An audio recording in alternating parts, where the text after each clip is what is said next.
ನಮಸ್ಕಾರ ವೀಕ್ಷಕರೇ, welcome back to Kannada Times TV.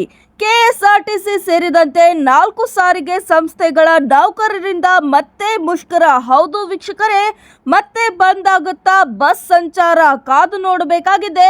ಸಂಪೂರ್ಣವಾದ ಮಾಹಿತಿಯನ್ನ ಇದೀಗ ಈ ಒಂದು ವಿಡಿಯೋದಲ್ಲಿ ಕಂಪ್ಲೀಟ್ ಆಗಿ ನೋಡ್ತಾ ಹೋಗೋಣ.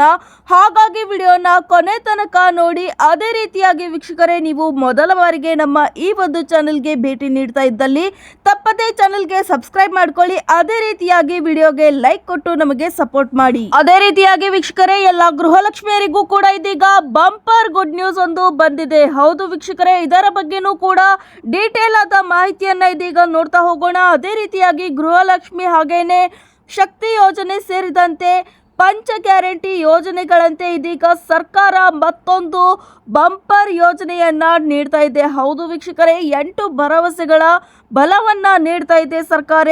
ಹಾಗಾದ್ರೆ ಈ 8 ಭರವಸೆಗಳು ಯಾವುದು? ಇದರ ಬಗ್ಗೆನೂ ಕೂಡ ಇದೀಗ ನೋಡ್ತಾ ಹೋಗೋಣ. ಅದೇ ರೀತಿಯಾಗಿ ಮತ್ತೊಂದೆಡೆಯಲ್ಲಿ ಬಿಸಿಲಿನ ಬೇಗೆಗೆ ಭಾರತ ಅಕ್ಷರಶಃ ನಲುಗಿ ಹೋಗ್ತಾ ಇದೆ. ಹೌದು ವೀಕ್ಷಕರೇ, ಸಾಕಷ್ಟು ಬಿಸಿಲಿನ ಹೊಡೆತಕ್ಕೆ ಜನರು ಕಂಗಾಲಾಗಿ ಹೋಗ್ತಾ ಇದ್ದಾರೆ. ಹೌದು ವೀಕ್ಷಕರೇ, ಹಾಗಾಗಿ ಈ ಒಂದು ನಿರ್ದಿಷ್ಟ ಅವಧಿಯಲ್ಲಿ ಮನೆ ಬಿಟ್ಟು ಹೋಗಬೇಡಿ ಅಂತ ಹವಾಮಾನ ಇಲಾಖೆ ಕಟ್ಟುನಿಟ್ಟಾದ ಒಂದು ದೊಡ್ಡ ಎಚ್ಚರಿಕೆಯನ್ನ ನೀಡಿದೆ. ಹಾಗಾದ್ರೆ ಈ ಬಗ್ಗೆನೂ ಕೂಡ ನೀವು ಮಾಹಿತಿಯನ್ನ ತಿಳ್ಕೊಳ್ಬೇಕಾದಲ್ಲಿ ವಿಡಿಯೋನ ಕೊನೆ ತನಕ ನೋಡ್ಲೇಬೇಕು. ಹೌದು ವೀಕ್ಷಕರೇ, ವಿಡಿಯೋ ಸಾಕಷ್ಟು ಇಂಟ್ರೆಸ್ಟಿಂಗ್, ಅದೇ ರೀತಿಯಾಗಿ ತುಂಬಾನೇ ಉಪಯುಕ್ತವಾಗಲಿದೆ. ಹಾಗಾಗಿ ವಿಡಿಯೋನ ದಯವಿಟ್ಟು ಸ್ಕಿಪ್ ಮಾಡಬೇಡಿ, ಕಂಪ್ಲೀಟ್ ಆಗಿ ನೋಡಿ. ಅದೇ ರೀತಿಯಾಗಿ ನೀವು ಇನ್ನೂ ಕೂಡ ಚಾನಲ್ಗೆ ಸಬ್ಸ್ಕ್ರೈಬ್ ಮಾಡ್ಕೊಂಡಿಲ್ಲ ಅಂತಾದಲ್ಲಿ ಕೂಡಲೇ ಚಾನಲ್ಗೆ ಸಬ್ಸ್ಕ್ರೈಬ್ ಮಾಡ್ಕೊಳ್ಳಿ. ಹಾಗೇನೆ ವಿಡಿಯೋಗೆ ಲೈಕ್ ಮಾಡೋದನ್ನ ಕೂಡ ಮರಿಬೇಡಿ. ಇನ್ನು ಪಂಚ ರಾಜ್ಯಗಳ ಚುನಾವಣಾ ಸಮೀಕ್ಷಾ ಪ್ರಕಟಣವಾಗಲಿದೆ. ಹೌದು ವೀಕ್ಷಕರೇ, ಈ ಒಂದು ವಿಷಯಕ್ಕೆ ಕುತೂಹಲ ತುಂಬಾನೇ ಹೆಚ್ಚಿಸಿದ್ದು ಮೇ 4ರ ಫಲಿತಾಂಶಕ್ಕಾಗಿ ಎಲ್ಲರೂ ಕಾದು ಕೂತಿದ್ದಾರೆ. ಹೌದು, ಹಾಗಾದ್ರೆ ಪಂಚ ರಾಜ್ಯಗಳ ಚುನಾವಣೆ ಯಾವ್ಯಾವ ರಾಜ್ಯದ್ದು, ಅದೇ ರೀತಿಯಾಗಿ ಯಾವೆಲ್ಲ ಅಪ್ಡೇಟ್ ಬಂದಿದೆ ಅಂತ ಕೂಡ ನೋಡ್ತಾ ಹೋಗೋಣ. ಹಾಗೆಯೇ ಇವತ್ತಿನ ಬಂಗಾರ ಹಾಗೂ ಬೆಳ್ಳಿಯ ದರ ಕೂಡ ಯಾವ ರೀತಿಯಾಗಿದೆ ಅಂತ ನಾವು ತಪ್ಪದೇ ಇದೀಗ ನೋಡ್ತಾ ಹೋಗೋಣ. ಹಾಗಾಗಿ ವೀಕ್ಷಕರೇ, ವಿಡಿಯೋನ ಕೊನೆ ತನಕ ನೋಡಿ. ಹಾಗಾದ್ರೆ ಬನ್ನಿ ವೀಕ್ಷಕರೇ, ಇವತ್ತು ಸಾರಿಗೆ ನೌಕರರ ಮುಷ್ಕರದ ಬಗ್ಗೆ ಬಂದಿರುವಂತಹ ಒಂದು ಅಪ್ಡೇಟ್ ಅನ್ನ ಇದೀಗ ನೋಡ್ತಾ ಹೋಗೋಣ. ಹೌದು ವೀಕ್ಷಕರೇ, ಬೆಂಗಳೂರಿನಲ್ಲಿ ಕಳೆದ ಬಾರಿ ಸಾರಿಗೆ ನೌಕರರು ಮುಷ್ಕರವನ್ನ ನಡೆಸಿದಾಗ ಒಂದಿಷ್ಟು ಆಶ್ವಾಸನೆಗಳನ್ನ ಸರ್ಕಾರ ನೀಡಿತ್ತು. ಹೌದು, ಬುಧವಾರ ಏಪ್ರಿಲ್ 20ರಂದು ಮತ್ತೆ ನೌಕರರ ಸಂಘಟನೆಗಳ ಜೊತೆಗೆ ಮತ್ತೊಮ್ಮೆ ಸಭೆ ನಡೆಯಿತು. ಈ ಮಾತುಕತೆಯು ವಿಫಲವಾದ ಹಿನ್ನೆಲೆಯಲ್ಲಿ ಇದೀಗ ಕರ್ನಾಟಕ ರಾಜ್ಯ ರಸ್ತೆ ಸಾರಿಗೆಯ ನಿಗಮದ ಕಾರ್ಮಿಕರ ಸಂಘಟನೆಗಳು ಜಂಟಿ ಕ್ರಿಯಾ ಸಮಿತಿಯಿಂದ ಮತ್ತೆ ಅನಿರ್ದಿಷ್ಟಾವಧಿಯ ಮುಷ್ಕರವನ್ನ ನಡೆಸಲು ತೀರ್ಮಾನವನ್ನ ಕೈಗೊಂಡಿದೆ. ಹೌದು ವೀಕ್ಷಕರೇ, ಮುಂದಿನ ತಿಂಗಳು, ಹೌದು ಅಂದ್ರೆ ಇದೇ ಬರುವ ತಿಂಗಳಿನ ಮೇದಲ್ಲಿ ಈ ಒಂದು ರಾಜ್ಯ ವ್ಯಾಪ್ತಿ ಮುಷ್ಕರ ಜರುಗಲಿದೆ ಅಂತ ಕೂಡ ಹೇಳಲಾಗ್ತಾ ಇದೆ. ರಾಜ್ಯ ಸರ್ಕಾರ ಬುಧವಾರ ಸಾರಿಗೆ ನೌಕರರ ಮೊದಲ ಕಂತಿನ ಹಿಂಬಾಕಿ ವೇತನವನ್ನ ಬಿಡುಗಡೆ ಅನುಮೋದನೆ ನೀಡಿ ಆದೇಶಿಸಿತ್ತು. ಹೌದು ವೀಕ್ಷಕರೇ, ಇದರ ಬೆನ್ನಲೆಯಲ್ಲಿ ಸಂಧಾನ ಸಭೆಯ ಮಾತುಕತೆಯು ವಿಫಲಗೊಂಡಿದೆ. ಹೌದು, 7% ವೇತನ ಹೆಚ್ಚಳ ಪ್ರಸ್ತಾವನೆಯನ್ನ ಮುಂದಿಟ್ಟ ಸರ್ಕಾರ ಅದನ್ನ ನೌಕರರ ಸಂಘಟನೆಯ ಮುಖ್ಯಸ್ಥರು ಒಪ್ಪದೇ ಇರುವ ಹಿನ್ನೆಲೆಯಲ್ಲಿ ಸಭೆಯಲ್ಲಿ ಸೂಕ್ತ ತೀರ್ಮಾನಗಳನ್ನ ನಿರ್ಣಯಕ್ಕೆ ಬರಲಾಗಲಿಲ್ಲ ಅಂತ ಕೂಡ ಹೇಳಲಾಗ್ತಾ ಇದೆ. ಹೌದು, ಈ ಕಾರಣದಿಂದಾಗಿಯೇ ಮೇ ತಿಂಗಳಿನಲ್ಲಿ ಇದೀಗ ಮತ್ತೆ ಮುಷ್ಕರವನ್ನ ಕೈಗೊಳ್ತೀವಿ ಅಂತ ಕೂಡ ಸಾರಿಗೆ ನೌಕರರು ಹೇಳ್ತಾ ಇದ್ದಾರೆ. ಹೌದು ವೀಕ್ಷಕರೇ, ಆದ್ರೆ ಈ ಒಂದು ಮುಷ್ಕರದ ಅವಧಿಯನ್ನ ನಿರ್ದಿಷ್ಟ ಮಾಡಲಾಗಿಲ್ಲ. ಹಾಗಾಗಿ ಎಷ್ಟು ದಿನಗಳ ಕಾಲ ಈ ಒಂದು ಮುಷ್ಕರ ನಡೆಯುತ್ತೆ ಅಂತ ನಾವು ಕೂಡ ಕಾದು ನೋಡಬೇಕಾಗಿದೆ. ಅದೇ ರೀತಿಯಾಗಿ ವೀಕ್ಷಕರೇ, ಮಾಹಿತಿ ಏನಾದರೂ ಇಷ್ಟವಾಗುತ್ತಿದ್ದಲ್ಲಿ ತಪ್ಪದೇ ವಿಡಿಯೋಗೆ ಲೈಕ್ ಮಾಡಿ. ಇಂಥದ್ದೇ ಸಾಕಷ್ಟು ಇಂಟ್ರೆಸ್ಟಿಂಗ್ ಮಾಹಿತಿಗಳಿಗಾಗಿ ನಮಗೆ ಸಬ್ಸ್ಕ್ರೈಬ್ ಮಾಡ್ಕೊಳ್ಳಿ. ಅದೇ ರೀತಿಯಾಗಿ ಸಾಕಷ್ಟು ಸಪೋರ್ಟ್ ಮಾಡಿ ಅಂತ ಹೇಳ್ತಾ, ಗೃಹಲಕ್ಷ್ಮಿಯರಿಗೆ ಇದೀಗ ಬಂದಿರುವಂತ ಒಂದು ಅಪ್ಡೇಟ್ ಅನ್ನ ಕೂಡ ಇದೀಗ ನೋಡೋಣ ಬನ್ನಿ. ಹೌದು ವೀಕ್ಷಕರೇ, ಎಲ್ಲ ಗೃಹಲಕ್ಷ್ಮಿಯರು ಕೂಡ ಈ ಒಂದು ವಿಡಿಯೋಗೆ ತಪ್ಪದೆ ಲೈಕ್ ಮಾಡಿ.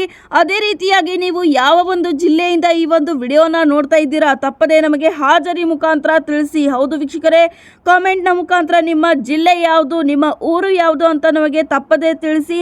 ಅದೇ ರೀತಿಯಾಗಿ ಈಗಾಗಲೇ ಗೃಹಲಕ್ಷ್ಮಿಯರ 28ನೇ ಕಂತಿನ ಹಣ ಬಿಡುಗಡೆ ಆಗಿದೆ. ಹೌದು ವೀಕ್ಷಕರೇ, ಎಲ್ಲ ಗೃಹಲಕ್ಷ್ಮಿಯರಿಗೂ ಕೂಡ ಈ ಒಂದು ಹಣ ತಲುಪಿದೆ ಅಂತಾನೆ ಹೇಳ್ಬೋದು. ಸಾಕಷ್ಟು ಜಿಲ್ಲೆಗಳಿಂದನೂ ಕೂಡ ಕಮೆಂಟ್ ಬರ್ತಾ ಇದೆ 29ನೇ ಕಂತಿನ ಹಣ ಯಾವಾಗ ಬಿಡುಗಡೆಯಾಗುತ್ತೆ ಅಂತ. ಹೌದು ವೀಕ್ಷಕರೇ, 28ನ ಕಂತಿನ ಹಣ ನಿಮಗೆ ಇನ್ನೂ ಕೂಡ ತಲುಪಿಲ್ಲ ಅಂತಾದಲ್ಲಿ ನೀವು ಕೂಡ ನಿಮ್ಮ ಒಂದು ಸ್ಟೇಟಸ್ ಅನ್ನ ಚೆಕ್ ಮಾಡ್ಕೊಳ್ಳಿ. ಅದೇ ರೀತಿಯಾಗಿ ಯಾವುದಾದ್ರೂ ಡಾಕ್ಯುಮೆಂಟ್ಸ್ಗಳು ಪೆಂಡಿಂಗ್ ಇದ್ರೆ ಅದನ್ನ ಕೂಡ ಚೆಕ್ ಮಾಡ್ಕೊಳ್ಳಿ. ಅದೇ ರೀತಿಯಾಗಿ ವೀಕ್ಷಕರೇ, ಈ ಒಂದು ಗೃಹಲಕ್ಷ್ಮಿ ಹಣ ಕೇವಲ ಪಡಿತರ ಚೀಟಿದಾರರಿಗೆ ಮಾತ್ರ ಸಿಗುತ್ತೆ. ಹೌದು, BPL ಫಲಾನುಭವಿಗಳಿಗೆ ಮಾತ್ರ ಈ ಒಂದು ಗೃಹಲಕ್ಷ್ಮಿ ಯೋಜನೆಯ ಫಲಾನುಭವಿಗಳು ಆಗಬಹುದು ಅಂತ ಕೂಡ ಈಗಾಗಲೇ ಸರ್ಕಾರ ಒಂದು ಹೇಳಿಕೆಯನ್ನ ನೀಡಿದೆ. ಅದೇ ರೀತಿಯಾಗಿ ಅದರ ಜೊತೆಗೇನೆ ನೀವು ಯಾವುದೇ ರೀತಿಯಾದ ಸರ್ಕಾರಿ ಅಥವಾ ಅರೆ ಸರ್ಕಾರಿ ಹುದ್ದೆಯಲ್ಲಿ ಇರಬಾರದು. ಅದೇ ರೀತಿಯಾಗಿ ಟ್ಯಾಕ್ಸ್ ಪೇಯಿಗಳಿಗೂ ಕೂಡ ಈ ಒಂದು ಗೃಹಲಕ್ಷ್ಮಿ ಹಣ ಬರೋದಿಲ್ಲ. ಹೌದು ವೀಕ್ಷಕರೇ, ಈ ಒಂದು ಗೃಹಲಕ್ಷ್ಮಿ ಹಣವನ್ನ ಬಡವರ ಉದ್ಧಾರಕ್ಕಾಗಿ ಅಂತ ಮಹಿಳೆಯರಿಗೆ ಒಂದು ಸಹಾಯವಾಗ್ಲಿ ಅಂತ ನೀಡಲಾಗ್ತಾ ಇದೆ. ಹಾಗಾಗಿ ಕೇವಲ ಇದು ಒಂದು ಬಡ ಮಹಿಳೆಯರಿಗಾಗಿ ಜಾರಿಗೆಗೊಳಿಸಿದಂತ ಒಂದು ಯೋಜನೆ ಅಂತಾನೆ ಹೇಳ್ಬೋದು. ಹೌದು ವೀಕ್ಷಕರೇ, ಅದೇ ರೀತಿಯಾಗಿ 29ನೇ ಕಂತಿನ ಹಣ ಯಾವಾಗ ಬಿಡುಗಡೆಯಾಗುತ್ತೆ? ಹೌದು, ಮೇ 2ನೇ ವಾರದಲ್ಲಿ ಈ ಒಂದು 29ನೇ ಕಂತಿನ ಹಣ ಕೂಡ ಬಿಡುಗಡೆಯಾಗುವ ಸಾಧ್ಯತೆ ಇದೆ ಅಂತ ಕೂಡ ಹೇಳಲಾಗ್ತಾ ಇದೆ. ಹೌದು ವೀಕ್ಷಕರೇ, ಆದರೆ ಯಾವುದೇ ರೀತಿಯಾದ ಒಂದು ಅಧಿಕೃತ ಮಾಹಿತಿ ಇನ್ನೂ ಲಭ್ಯವಾಗಿಲ್ಲ. ಹಾಗಾಗಿ ಈ ಒಂದು ಹಣ ಯಾವಾಗ ಬರುತ್ತೆ ಅಂತ ಕೂಡ ನಾವು ಕಾದು ನೋಡಬೇಕಾಗಿದೆ.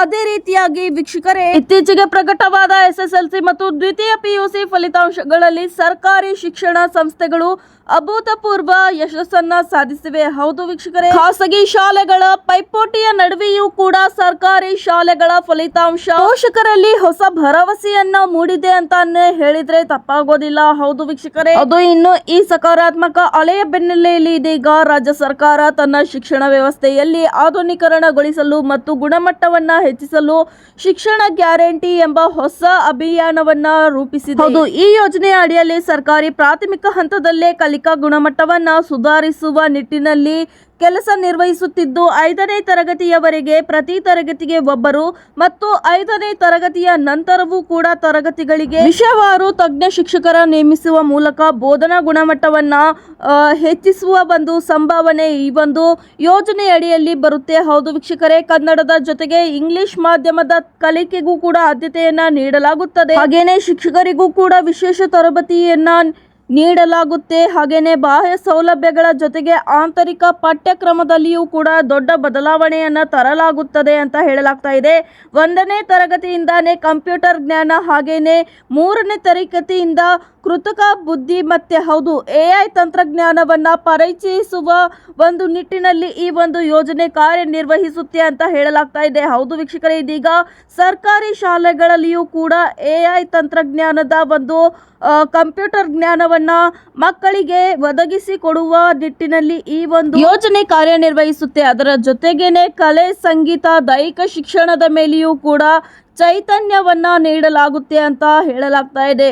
ಹೌದು ವೀಕ್ಷಕರೇ, ಇತ್ತ ಮತ್ತೊಂದೆಡೆಯಲ್ಲಿ ರಾಜ್ಯದ SSLC ಪರೀಕ್ಷೆಯ ಮಾತೃಭಾಷೆ ಕನ್ನಡದಲ್ಲಿ ಹೆಚ್ಚಿನ ವಿದ್ಯಾರ್ಥಿಗಳು ಅನುತ್ತೀರ್ಣರಾಗಿರುತ್ತಾರೆ. ಹೌದು ವೀಕ್ಷಕರೇ, ಈ ಹಿನ್ನೆಲೆಯಲ್ಲಿ ಇದೀಗ ರಾಜ್ಯ ಸರ್ಕಾರ ವಿಷಯವನ್ನ ಗಂಭೀರವಾಗಿ ಪರಿಗಣಿಸಿ ವಿದ್ಯಾರ್ಥಿಗಳ ಮೇಲೆ ಶೈಕ್ಷಣಿಕ ಒತ್ತಡ ಕಡಿಮೆ ಮಾಡುವುದರ ಜೊತೆಗೆ ಕನ್ನಡ ವಿಷಯದಲ್ಲಿ ಉತ್ತೀರ್ಣ ಪ್ರಮಾಣವನ್ನ ಹೆಚ್ಚಿಸುವ ಉದ್ದೇಶದಲ್ಲಿ ಕನ್ನಡ ಭಾಷಾ ಪಠ್ಯಕ್ರಮದ ಸರಳೀಕರಣಗೊಳಿಸುವ ನಿಟ್ಟಿನಲ್ಲಿ ಶಾಲಾ ಶಿಕ್ಷಣ ಹಾಗೂ ಸಾಕ್ಷರತಾ ಇಲಾಖೆಯು ಕ್ರಮವನ್ನ ಕೈಗೊಳ್ಳಲು ಮುಂದಾಗಿದೆ. ಹೌದು ವೀಕ್ಷಕರೇ, ಶಾಲಾ ಶಿಕ್ಷಣ ಸಚಿವ ಮಧು ಬಂಗಾರಪ್ಪ ಅವರು ಸಚಿವ ಸಂಪುಟ ಸಭೆಯ ಬಳಿಕ ಇಲಾಖೆಯ ಹಿರಿಯ ಅಧಿಕಾರಿಗಳೊಂದಿಗೆ ಈ ಕುರಿತು ಚರ್ಚೆಯನ್ನ ನಡೆಸಿ ಪಠ್ಯಕ್ರಮದಲ್ಲಿ ಬದಲಾವಣೆ ತರಲು ರೂಪುರೇಷೆಯನ್ನು ಸಿದ್ಧಪಡಿಸಲಾಗುತ್ತಿದೆ. ಹೌದು, ವಿದ್ಯಾರ್ಥಿಗಳಿಗೆ ಸುಲಭವಾಗಿ ಅರ್ಥವಾಗುವಂತೆ ಹಾಗೂ ಪರೀಕ್ಷೆಯಲ್ಲಿ ಉತ್ತಮ ಅಂಕಗಳನ್ನ ಹಾಗೆ ಉತ್ತಮ ಸಾಧನೆಯನ್ನ ಮಾಡಲು ಅನುಕೂಲವಾಗದಂತೆ ಪಠ್ಯಕ್ರಮ ಪರಿಷ್ಕರಣೆಯನ್ನ ಮಾಡುವ ಯೋಜನೆ ನಡೆದಿದೆ ಅಂತಾನೆ ಹೇಳಬಹುದು. ಇನ್ನು ಕಳೆದ ಕೆಲವು ದಿನಗಳಿಂದ ಬಿಸಿಲ ಬೇಗೆಗೆ ಬೆಂದಿದ್ದ ಜನರಿಗೆ ಇದೀಗ ಮಳೆರಾಯ ಶಾಕ್ ಅನ್ನ ಕೊಟ್ಟಿದ್ದಾನೆ. ಹೌದು, ರಭಸವಾಗಿ ಸುರಿದ 1 ಗಂಟೆಯ ಮಳೆಗೆ ಬೆಂಗಳೂರಿನ ಮಂದಿ ಪತರಗುಟ್ಟಿದ್ದಾರೆ. ಹೌದು ವೀಕ್ಷಕರೇ, ಮಳೆಯ ಅವಾಂತರ ಮಾಡಿರೋದು ಒಂದಲ್ಲ ಎರಡಲ್ಲ. ಬೋರಿಂಗ್ ಆಸ್ಪತ್ರೆಯ ಗೋಡೆ ಕುಸಿದು 2 ಮಕ್ಕಳು ಸೇರಿ 7 ಮಂದಿ ಸಾವನ್ನ ಕೂಡ ಅಪ್ಪಿದ್ದಾರೆ. ಹೌದು ವೀಕ್ಷಕರೇ, ಇನ್ನು ಈ ಮಳೆಯು ಮೇ 1ರವರೆಗೆ ಮಳೆಯ ಅಬ್ಬರ ಕಂಟಿನ್ಯೂ ಆಗಲಿದೆ ಅಂತ ಕೂಡ ಭಾರತೀಯ ಹವಾಮಾನ ಇಲಾಖೆ ವರದಿಯ ಪ್ರಕಾರ ಏಪ್ರಿಲ್ 30ರಿಂದ ಮೇ 1ರಂದು ಮಳೆಯ ಅಬ್ಬರ ಜೋರಾಗಲಿದೆ ಅಂತ ಹೇಳಲಾಗ್ತಾ ಇದೆ. ಈ ದಿನಗಳಲ್ಲಿ ಸುಮಾರು 64.5 mm ನಿಂದ 115.5 mm ವರೆಗಿನ ಭಾರಿ ಮಳೆಯಾಗುವ ನಿರೀಕ್ಷೆ ಇದೆ ಅಂತಾನೆ ಹೇಳಲಾಗ್ತಾ ಇದೆ. ದಕ್ಷಿಣ ಒಳನಾಡಿನ ಬೆಂಗಳೂರು ನಗರ ಮತ್ತು ಬೆಂಗಳೂರು ಗ್ರಾಮಾಂತರ ಸೇರಿದಂತೆ ಮೈಸೂರು ಹಾಗೂ ಮಂಡ್ಯ, ಚಾಮರಾಜನಗರ, ಹಾಸನ, ಕೊಡಗು, ರಾಮನಗರದಲ್ಲಿ ಗುಡುಗು ಸಹಿತ ಮಳೆಯಾಗುವ ಸಾಧ್ಯತೆ ಇದೆ ಅಂತ ಹೇಳಲಾಗ್ತಾ ಇದೆ. ಇದೇ ರೀತಿಯಾಗಿ ಕಳೆದ ಕೆಲವು ದಿನಗಳಿಂದ ಹೆಚ್ಚಾಗಿದ್ದ ತಾಪಮಾನವು ಏಪ್ರಿಲ್ 30ರಿಂದ ಇಳಿಕೆಯಾಗುವ ಸಂಭವವಿದೆ.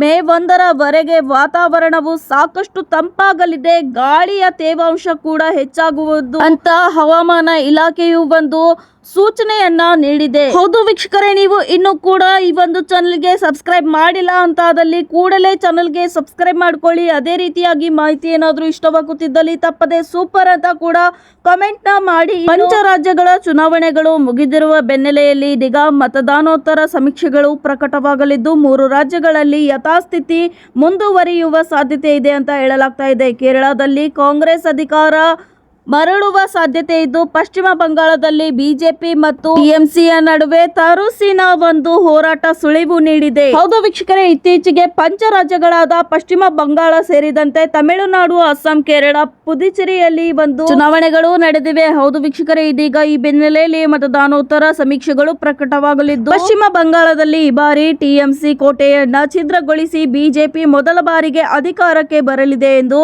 4 ಸಮೀಕ್ಷೆಗಳು ಹೇಳಿದ್ದಾರೆ. ಅದೇ ರೀತಿ ತಮಿಳುನಾಡಿನಲ್ಲಿ ಡಿಎಂಕೆ ಅಣ್ಣನ ಕುರ್ಚಿ ಭದ್ರವಾಗಿದೆ ಎಂದು 6 ಸಮೀಕ್ಷೆಗಳು ಸುಳಿವನ್ನ ನೀಡಿದೆ. ಅದೇ ರೀತಿಯಾಗಿ ವೀಕ್ಷಕರೇ, ಅಸ್ಸಾಂನಲ್ಲಿ 126 ಸ್ಥಾನಗಳಿಗೆ ನಡೆದ ಚುನಾವಣೆಯಲ್ಲಿ ಬಿಜೆಪಿ ಮತ್ತೆ ಅಧಿಕಾರಕ್ಕೆ ಬರಲಿದೆ ಎಂದು ಕೂಡ ಬುಧವಾರ ಪ್ರಕಟವಾದ ಬಹುತೇಕ ಚುನಾವಣಾ ಸಮೀಕ್ಷೆಯಲ್ಲಿ ಹೇಳಿವೆ. ಹೌದು ವೀಕ್ಷಕರೇ, ಇನ್ನು ಕೇರಳ ಕಾಂಗ್ರೆಸ್ ನೇತೃತ್ವದ ಯುಡಿಎಫ್ ಕೂಟ ಅಧಿಕಾರಕ್ಕೆ ಚುಕ್ಕಾಣಿಯನ್ನ ಹಿಡಿಯಲಿದೆ ಅಂತ ಕೂಡ ಸಮೀಕ್ಷೆಗಳು ಹೇಳಿವೆ. ಹಾಗೇನೆ ಪುದುಚೇರಿಯಲ್ಲಿ ಕಾಂಗ್ರೆಸ್ ಮತ್ತು ಬಿಜೆಪಿ ಕೂಟ ಅಧಿಕಾರಕ್ಕೆ ಮರಳಲಿವೆ ಅಂತ ಕೂಡ ಚುನಾವಣಾ ಸಮೀಕ್ಷೆಗಳು ಭವಿಷ್ಯವನ್ನ ನುಡಿದಿವೆ. ಹೌದು, ಹಾಗೇನೆ ಇದೀಗ ಫೈನಲ್ ರಿಸಲ್ಟ್ ಗಾಗಿ ನಾವೆಲ್ಲ ಕಾದು ನೋಡಬೇಕಾಗಿದೆ. ಅದೇ ರೀತಿಯಾಗಿ ವೀಕ್ಷಕರೇ, ಇವತ್ತಿನ ಮಾಹಿತಿ ಏನಾದರೂ ಇಷ್ಟವಾಗಿದ್ದಲ್ಲಿ ತಪ್ಪದೆ ವಿಡಿಯೋಗೆ ಲೈಕ್ ಮಾಡಿ. ಮುಂದಿನ ವಿಡಿಯೋದಲ್ಲಿ ಭೇಟಿಯಾಗೋಣ. ಧನ್ಯವಾದಗಳು.